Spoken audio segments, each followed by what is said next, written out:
personally, nag-enjoy ako sa mga ginagawa ko.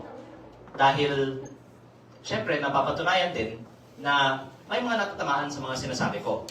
At I'm not addressing this to the media, I'm addressing it to others who might be listening online. Ako po ay nakarating dito dahil kinakalculate ko ang mga ginagawa ko. Alam ko na walang mahanap na tunay na butas sa akin. Wala akong itinatago at hindi ako kayang gawan ng credible na kaso. Kung meron man magawang anumang credible na kaso sa akin, hindi ako haharap ng ganito sa inyo ngayon.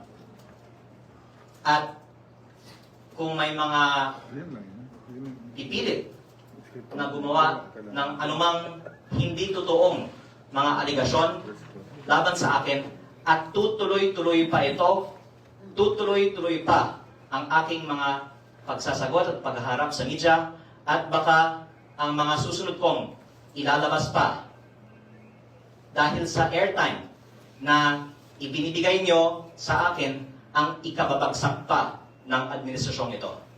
Kaya nasa inyo, kung gusto nyong tuloy-tuloy na gumawa ng mga istorya tungkol sa akin, kasi baka alam nyo ano ang kaya kong gawin pa, baka ito pa ang magiging ikababagsak ninyo.